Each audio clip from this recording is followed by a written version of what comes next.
yang pengagung-pengagung kuburan. Mereka ziarah kubur bukan lagi untuk mengingat mati. Mereka ziarah kubur bukan lagi untuk melembutkan hati, bukan lagi untuk meneteskan air mata. Tapi mereka ziarah kubur untuk bertawassul. Alhamdulillahi Rabbil Alamin Ar-Rahmanir Rahim.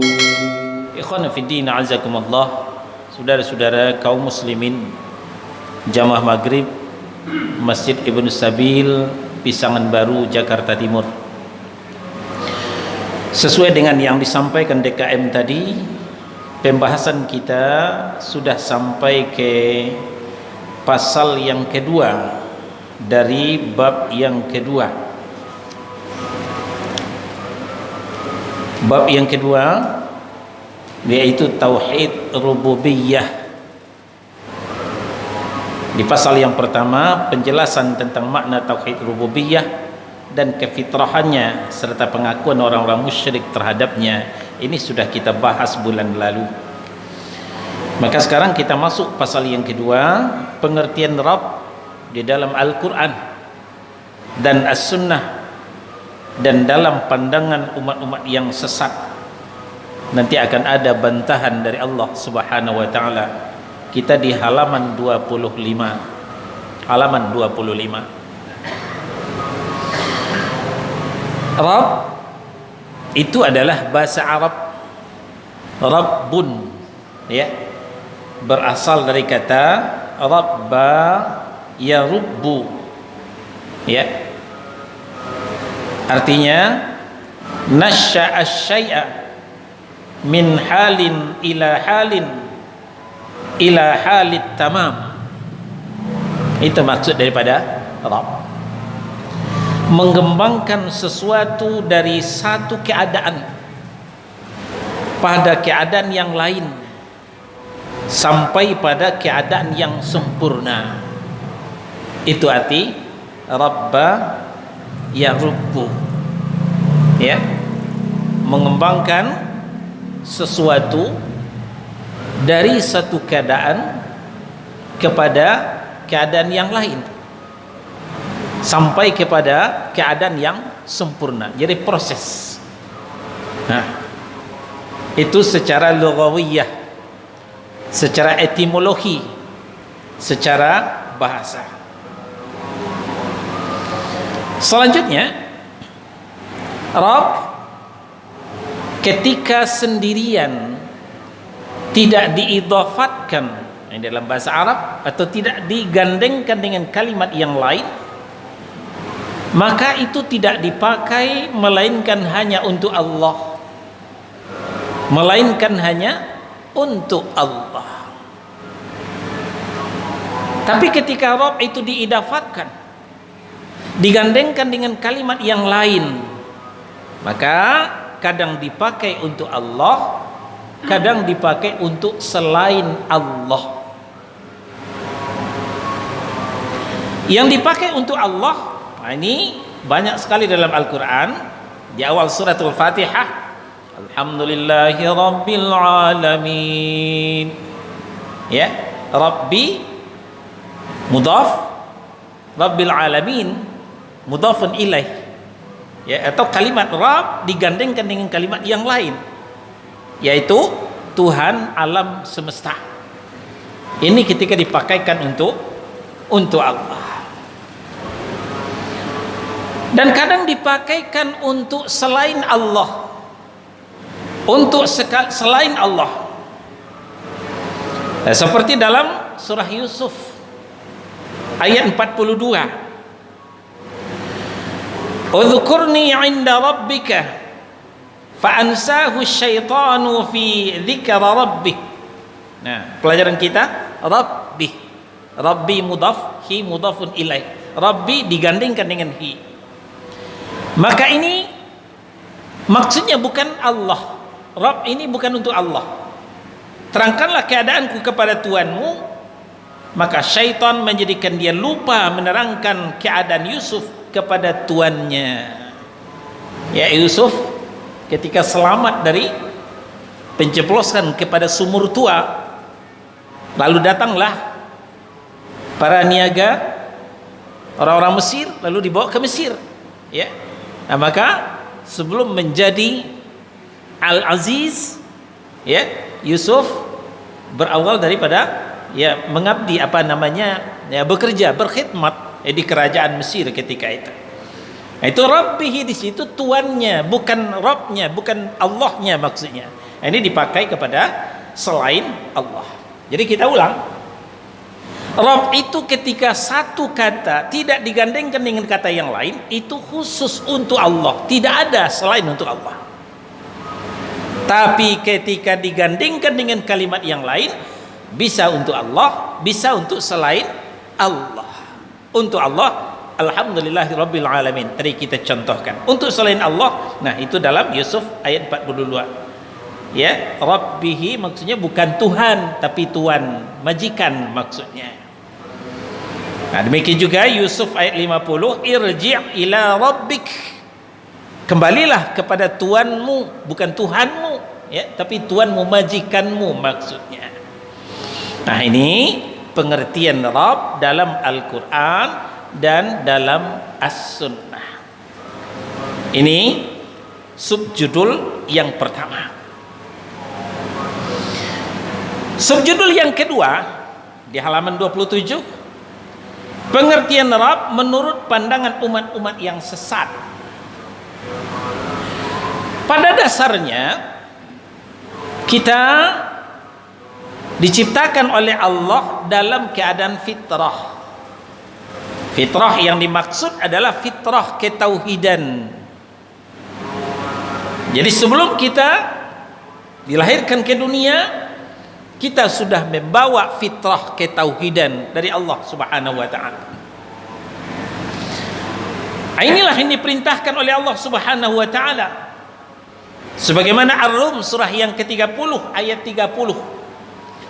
Fa'aqim wajhaka lid-dini hanifa fitratallahi allati fataran nasa 'alaiha la tabdila li khalqillah dzalikad dinul qayyim walakinna aktsaran nasi la ya'lamun. Maka hadapkanlah wajahmu dengan lurus kepada agama Allah.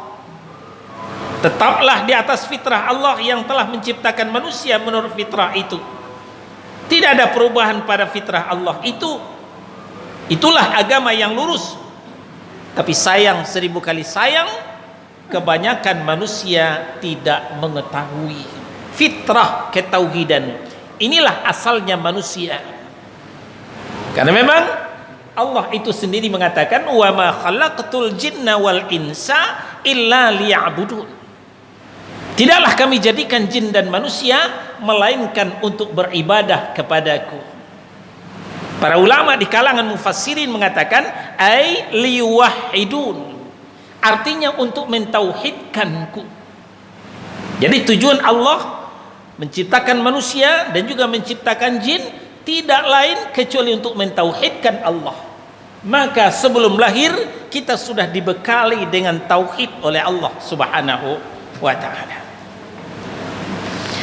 Nah, ini lebih detail Allah sampaikan dalam Al-A'raf surah yang ke-7 ayat 172. Surah yang ke-7 Al-A'raf ayat 172. Yang tidak pegang kitab bisa buka mushaf. Saya ulang, Al-A'raf surah yang ke-7 ayat 172.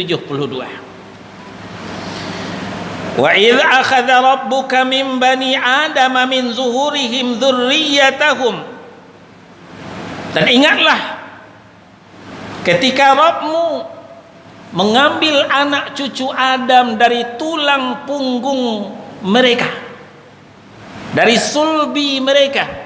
Sulbi itu ada tulang belakang, tulang punggung. Ya, ketika kita masih berada di tulang punggung orang tua kita, di sulbi orang tua kita, di situ kita sudah diambil oleh Allah Subhanahu wa taala. Wa asyhadahum ala anfusihim. Dan ketika itu Allah mengambil kesaksian terhadap roh kita. terhadap roh kita. Sambil berfirman, alastu bi rabbikum, Allah berfirman, bukankah aku ini Rabb kalian? Bukankah aku ini Tuhan kalian? Kata Allah kepada kita ketika kita sedang berada di tulang belakang orang tua kita. Qalu, ketika itu semua manusia sepakat menjawab, bala syahidna, benar ya Allah, engkau Rabb kami dan kami bersaksi. Tadi saya katakan semua kita anak manusia dari kalangan manapun, kalangan Yahudi, kalangan Nasrani, kalangan Hindu, kalangan Buddha, Tionghoa, dan ada lagi agama lain, sebut saja. Selagi anak cucu Adam, selagi anak manusia sama, ketika itu diambil oleh Allah kesaksian mereka tentang bahwa Allah adalah Rabb. Apa tujuannya ini Allah ingatkan kembali?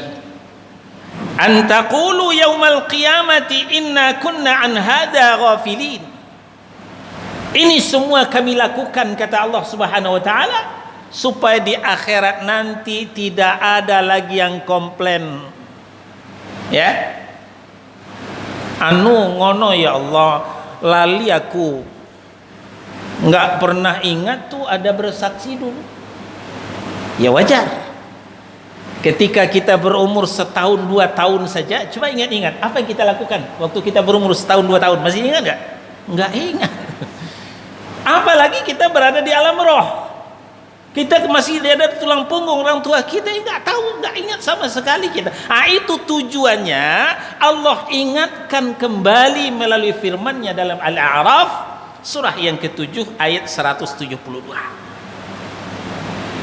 Nah, jadi kalau kita ditipu lagi oleh aliran-aliran sesat, ingat, ciri-ciri aliran sesat mewajibkan bai'ah. Ya. Mungkin kita ngobrol asik. Pak Muzakir udah bersyahadat belum? Udah. Kapan? Oh, sudah salat. Asyhadu an la ilaha illallah, asyhadu anna Muhammadar Rasulullah. Itu bukan, Pak. Syahadat yang dimaksud, Bapak udah masuk Islam belum? Oh, itu mah belum. Nah, kalau Bapak belum bersyahadat, ikut saya. Ikut baiat dengan amir saya, nanti kita bersyahadat di situ, Pak Muzakir. Nah, bujuk rayu seperti ini dari aliran sesat. Jawab dengan tegas bahwa saya sebelum dilahirkan orang tua saya sudah bersyahadat. Buka Al-A'raf surah yang ke-7 ayat 172. Jadi sepanjang kita tidak murtad, tidak keluar dari Islam, maka kita tidak diwajibkan lagi bersyahadat. Cukup syahadat ketika di alam roh.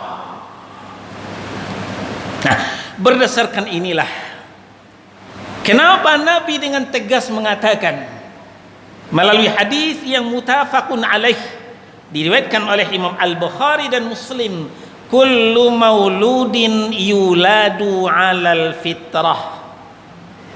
Setiap anak manusia, setiap cucu Adam dilahirkan dalam keadaan fitrah. Maksudnya fitrah ketauhidan. Fitrah ketauhidan karena kita sudah bersaksi ketika berada di alam roh. Cuman sayang, 1000 kali sayang, fa abawahu yuhawidani au yunasirani au yumajjisani. Maka peran kedua orang tuanya lah yang kemudian menjadikan anak itu Yahudi, Nasrani ataupun Majusi, baik secara langsung maupun secara tidak langsung. Secara langsung memang ayah bundanya Yahudi, maka anak dibawalah ke sinagong.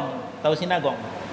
Nah, sinagong itu masjidnya orang Yahudi, tempat ibadah Yahudi namanya sinagong. Karena memang orang tuanya Nasrani, Katolik ataupun Protestan, maka anak dibawalah ke gereja. Karena ayah bundanya Hindu, dibawalah anaknya ke pura. Ayah bundanya Buddha, Konghucu dan segala macamnya, maka dibawalah anak itu dididik dan dibesarkan dengan agama yang bersangkutan. Ini secara langsung merubah kefitrahan, merubah fitrah ketauhidan. Atau secara tidak langsung. Nah, ini kita Islam 7 turunan. Siapa saja yang mengatakan kita tidak Islam, ya, kalau ada yang mengatakan kita tidak Islam, langsung dikepal, emosi naik. Siapa bilang saya enggak Islam? 7 turunan nenek saya Muslim. Tapi sadar atau tidak, kita seringkali tasyabbuh. Apa itu tasyabbuh? Menyerupai orang-orang di luar Islam. Menyerupai Yahudi berarti secara tidak langsung telah menjadikan anak menjadi Yahudi. Contoh pergantian tahun baru kemarin, dibeliin anak trompet ngot-ngot, kan begitu. Trompet itu adalah azannya Yahudi. Yahudi untuk beribadah dipanggil dengan trompet. Ketika azan di Masjid Ibnu Sabil, tidak semua kaum muslimin yang naik ke atas masjid. Tapi ketika trompet Yahudi ngot-ngot, semuanya siap untuk begadang menunggu jam 00. Kan begitu tahun baru kemarin. Atau yang suka happy birthday to you. Apa itu? Selamat ulang tahun, ya, tiup kuenya, makan lilinnya, innalillah wa inna ilaihi raji'un. Ulang tahun adalah syariatnya Nasrani. Lihat setiap tahun, setiap Desember mereka Natal, ya, ulang tahun. Kaum muslimin ikut-ikutan tasyabbuh, ya. Jadi secara tidak langsung dengan trompet telah mengyahudikan anak kita. Dengan ulang tahun telah menasranikan anak kita. Apalagi bakar petasan dan kembang api. Api adalah syariatnya orang Majusi. Secara tidak langsung telah menasranikan anak kita. Ini yang dikatakan oleh hadis, fa'abawahu yuhawidani au yunasirani au yumajjisani. Maka peran orang tuanya lah kemudian anak itu yang dibekali oleh Allah dengan fitrah ketauhidan, mungkin menjadi Yahudi, mungkin menjadi Nasrani, mungkin menjadi Majusi. Sahih diriwayatkan oleh Al-Bukhari dan Muslim. Nah, itulah sebabnya Allah mengklaim, ya, kalau kita mengklaim seringkali digugat orang, apaan tuh kajiannya nyalah-nyalahin orang. Nah, sekarang Allah yang mengklaim dan menyalahkan. Mau gugat juga, mau bantah juga, silahkan membantah Allah. Yunus surah yang ke-10 ayat 32. Fadalikumullahu rabbukum Fadalikumullahu rabbukumul haqqa. Maka zat yang demikian itulah Allah, ya, Allah yang hak, yang benar. Nah, maka famadza ba'dal haqqi illa dhalal. Maka tidak ada sesudah kebenaran itu melainkan kesesatan. Ayo, siapa yang mau debat? Siapa yang mau menggugat? Silahkan mendebat Allah. Kata Allah, zat yang demikian itulah Allah, Tuhan yang hak, Tuhan yang benar. Berikut syariat yang diturunkannya, syariat Islam, itulah syariat yang benar. Konsekuensinya, famadza ba'dal haqqi illa dhalal. Tidak ada setelah kebenaran itu melainkan kesesatan. Apaan itu kajiannya nyesat-nyesatin orang? Ya, ini kajian Allah, nyesatin orang. Yang disesatkan ya yang sesat, yang benar tidak akan disesatkan. Tapi untuk saat ini, saudara-saudara, kajian seperti ini dikatakan Islam Arab. Islam Arab, Islam kadal gurun. Ini nggak cocok dengan kita. Kita Islam Nusantara. Islam Nusantara itu dasarnya pedomannya bukan Al-Quran dan Sunnah, tapi kearifan lokal. Semua agama benar. Jangan pernah mengklaim Islam paling benar. Kita toleran.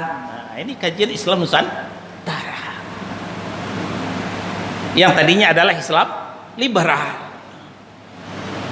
Nah, jadi dalam kajian Islam peduli amat orang katakan kadal gurun. Tapi ini yang dikatakan Allah di dalam Al-Quran. Fadzalikumullahu rabbukumul haqq. Maka zat yang demikian itulah Allah Tuhanmu yang sebenarnya. Maka konsekuensinya famadza ba'dal haqqi illa dhalal. Ya. Maka tidak ada sesudah kebenaran itu melainkan hanya kesesatan. Hanya kesesatan. Nah, inilah Rabb bagi orang-orang yang sesat, orang di luar Islam. Ada mereka mempertuhankan pohon, mempertuhankan bintang-bintang di langit, matahari dan rembulan, mempertuhankan patung-patung ya, berhala, termasuk mempertuhankan batu-batu kuburan, mempertuhankan malaikat, mempertuhankan Uzair dan Al-Masih. Nah, ini Rabb yang kemudian yang dipalingkan oleh orang-orang yang musyrik, oleh orang yang di luar Islam.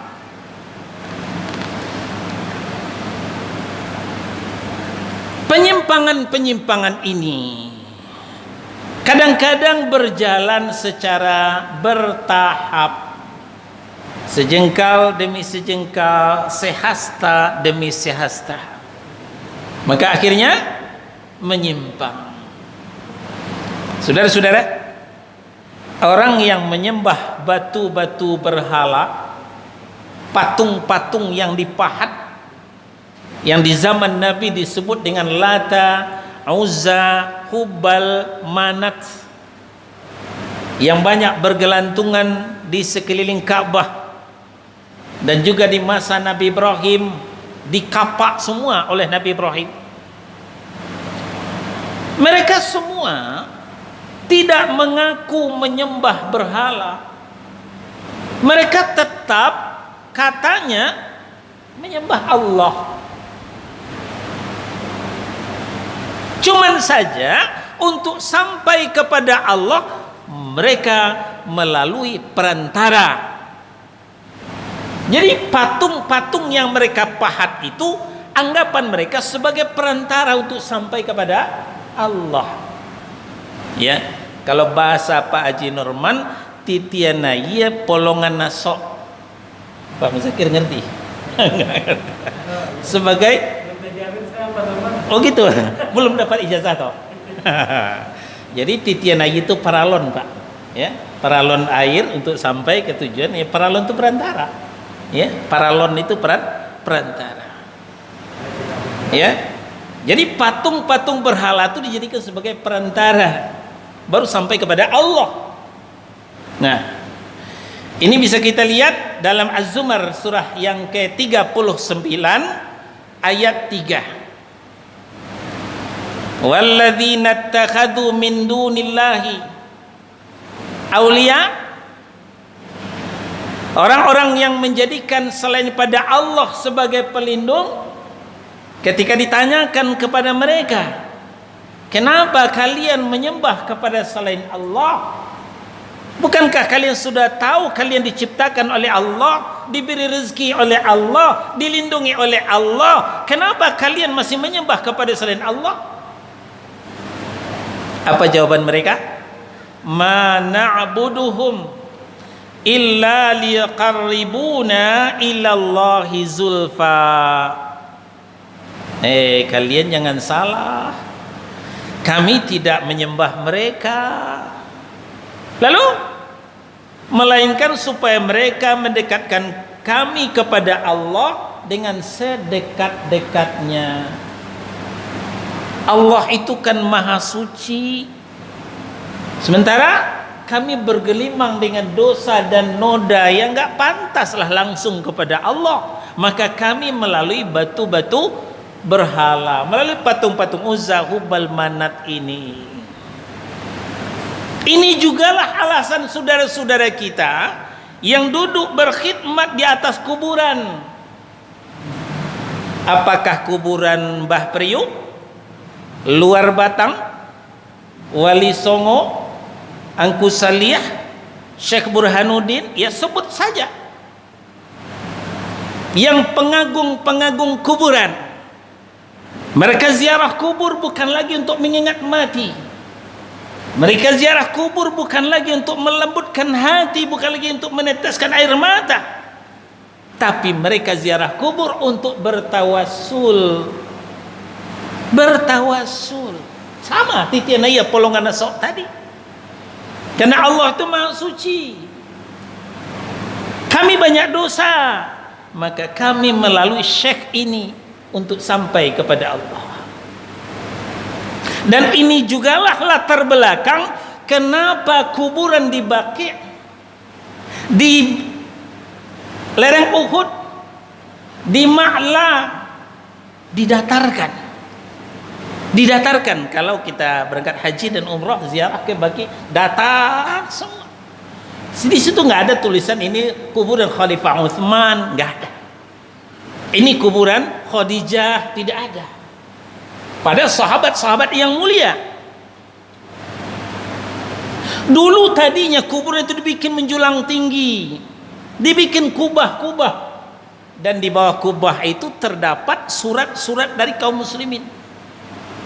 Apa isi suratnya? Wahai Khadijah, karena engkau adalah istri kesayangan Rasulullah, sampaikanlah doa kami kepada Rasul, supaya Rasul menyampaikan doa kami kepada malaikat Jibril. Malaikat Jibril akan menyampaikan doa kami kepada Allah Subhanahu wa taala. Doa pakai transit kayak naik Transjakarta, kayak naik komuter lain, ya. Padahal Allah mengatakan ud'uni astajib lakum. Berdoalah langsung kepadaku, akan kuijabah permintaanmu, akan ku kabulkan doamu. Sekarang doa pakai transit. Memang tidak boleh tawasul, Ustaz. Nah, tawasul itu boleh, tapi bukan ke kuburan. Ya, nanti akan kita terangkan nanti bab tawasul lebih panjang uraiannya. Antara lain bertawasul kepada nama dan sifat Allah, bertawasul kepada doa-doa orang soleh, silahkan. Tapi tidak ada tawasul kepada orang yang sudah meninggal. Nah, kesemua itu kata Allah Subhanahu wa taala tidak bisa mendatangkan manfaat, tidak bisa mendatangkan mudarat. Ini Allah terangkan dalam ayat 18 Yunus surah yang ke-10. Wa ya'buduna min dunillahi ma la yadurruhum wa la yanfa'uhum wa yaqulun haula'i syufa'auna 'indallah. Mereka beribadah kepada selain Allah, di mana selain Allah itu tidak dapat mendatangkan kemudaratan. Kalau umpamanya mereka tidak beribadah kepada patung itu tidak akan mengazab mereka. Mereka tidak berkhidmat di atas kuburan, kuburan itu tidak akan menyiksa mereka. Ini yang dimaksud ma la yadurruhum wa la yanfa'uhum, dan juga tidak akan mendatangkan manfaat kepada mereka. Walaupun mereka rajin berkhidmat, beribadah di depan patung-patung itu, patung itu tidak akan memberikan nikmat kepada mereka, tidak akan mendatangkan manfaat. Sama ketika mereka berkhidmat di atas kuburan, kuburan itu orang yang mati, orang yang dalam kubur itu tidak akan mendatangkan manfaat kepada mereka, tidak akan mendatangkan manfaat kepada mereka. tapi mereka beralasan wa yaqulun haula'i syufa'auna 'indallah. Nah, ini bukti. Mereka tidak meninggalkan Allah, mereka tetap menyembah Allah, tapi menyembah juga yang selain Allah. Nah, ini dikatakan musyrik. Mereka yang kami elu-elukan ini ya Lata, Uzza, Hubal, Manat, ya orang-orang dalam kubur, pemberi syafaat kami di sisi Allah. Apa itu syafaat? Pemberi pertolongan yang akan menyampaikan doa kami kepada Allah Subhanahu wa taala. Itu sebabnya mereka tekun ya beribadah kepada selain Allah. Di akhir pembahasan ini, sanggahan terhadap pandangan yang batil, ya, pandangan-pandangan yang sesat tadi. Apa bantahan Allah? Allah membantah dengan ayat-ayatnya. Ini subjudul yang ketiga di halaman 32. Sanggahan terhadap pandangan yang batil, ya, yang menyembah Lata, Uzza, Hubal, Manat, yang menyembah mentari, rembulan, bintang gemintang, yang menyembah pohon besar, yang menyembah Uzair atau Al-Masih putra Maryam, menyembah malaikat. Nah, ini komplit dibantah oleh Allah Subhanahu wa taala. Nah, bantahan ini pun dibagi menjadi 3 bagian. A, bantahan terhadap para penyembah berhala, ya, para penyembah berhala. Allah berfirman, afara'aitumul Lata wal Uzza wa manata tsalitsatal ukhra. Maka apakah pantas kalian wahai orang-orang musyrik menganggap Lata dan Uzza dan Manah yang ketiga yang paling terkemudian sebagai anak perempuan Allah? Ya, mereka telah membagi-bagi, ini anak Allah, anak perempuan Allah, ini anak lelaki Allah. Ya, sesuai dengan waswasus syayatin, bisikan setan kepada mereka. Allah pertanyakan, apakah itu pantas hai orang musyrik, kata Allah. Maksudnya Allah membantah, Allah menggugat, Allah menyanggah keyakinan-keyakinan yang batil seperti itu. Nah, lalu kemudian dalam Asy-Syu'ara ayat 69, 70, 71, 72, 73 dan 74. Watlu alaihim naba'a Ibrahim idh qala li abihi wa qaumihi ma ta'budun qalu na'budu asnaman fanadhallu laha 'akifin qal hal yasma'unakum idh tad'un aw yanfa'unakum aw yadurrun qalu bal wajadna aba'ana kadzalika yaf'alun.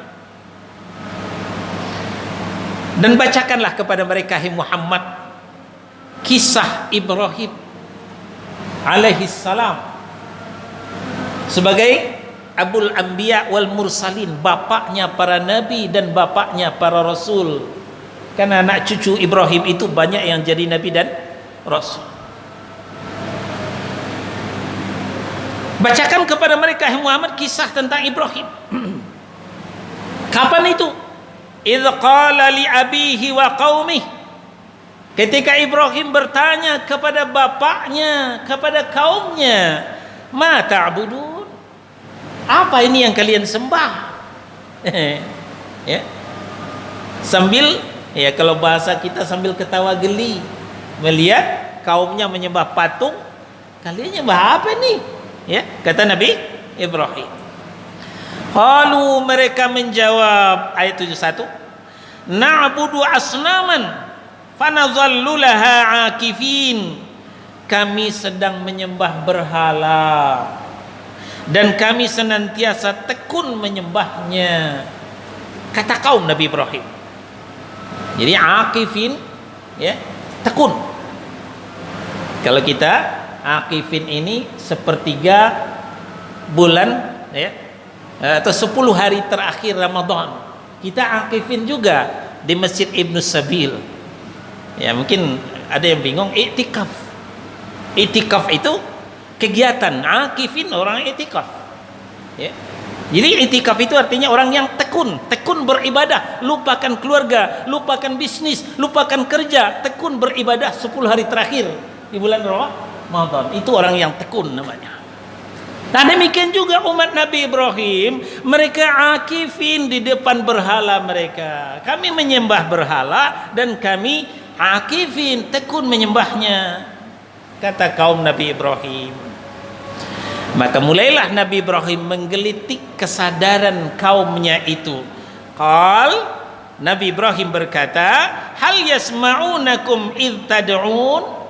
Kira-kira berhalamu ini bisa dengar enggak ketika kamu menyeru mereka, ketika kamu minta tolong kepada mereka, kira-kira mereka bisa dengar enggak? Wah, demikian juga ketika saudara-saudara kita akifin di batu-batu kuburan, tolong tanyakan kepada mereka, kira-kira batu kuburan ini, orang yang berkubur dalam kuburan ini bisa dengar enggak ketika kita minta kepada mereka, ketika kita menyeru mereka? Mereka bungkam 1000 bahasa, tidak dapat jawab. Lumpuhlah ketika itu akal sehat mereka. Ya, cuman ya, dilanjutkan oleh Nabi Ibrahim, hal yasma'unakum id tad'un aw yanfa'unakum aw yadurrun? Apakah mereka mendengarkan seruanmu? Apakah mereka bisa menolongmu? Apakah mereka bisa menyiksamu? Mereka tidak bisa jawab, kecuali apa jawaban mereka? Qalu bala wajadna aba'ana kadzalika yaf'alun. Iya sih, tapi ini sudah kami warisi dari aba'ana. Tadi diskusi kita di pojok masjid sambil makan. Aba itu bahasa mana Ustaz? Ya bahasa Arab. Ya, abi bahasa Arab, aba bahasa Arab, jamaknya aba, jamaknya abi aba. Ya, aba ana, bapak-bapak kami, nenek moyang kami. Ya, iya sih dia nggak dengar, iya sih dia nggak nolong, iya sih dia datang menolong. Tapi ini sudah diwarisi sudah sejak dulu dari bapak-bapak kami, dari nenek moyang kami. Ini yang dikatakan kearifan lokal. Inilah dasar ajaran Islam Nusantara. Walaupun jelas musyrik, tetap dibela. Kenapa? Sejak nenek moyang, sejak purbakala seperti ini. Nah, ini tidak boleh dirubah-rubah. Awas siapa yang merubah, itu Islam kadal gurun, pulangkan ke Arab. Kata mereka demikian. Ya, ini sanggahan Allah terhadap para penyembah berhala, bahwa berhala itu tidak bisa mendengar, berhala itu tidak bisa mendatangkan manfaat, tidak bisa mendatangkan mudarat. Bagian yang kedua, sanggahan terhadap penyembah matahari, rembulan dan bintang gemintang. Kita di halaman 33. Penulis hafizahullah taala menurunkan Al-A'raf ayat 54. Allah berfirman, wasyamsa wal qamara wan nujuma musakhkharatin bi amrih, wasyamsa wal qamara wan nujuma musakhkharatin bi amrih, dan diciptakannya pula matahari, diciptakannya pula bulan, diciptakannya pula bintang gemintang, masing-masing baik matahari maupun rembulan atau bintang gemintang tunduk kepada perintahnya, kepada perintah Allah. Nah, mari kita lihat bukti ketundukan matahari, rembulan, bintang gemintang.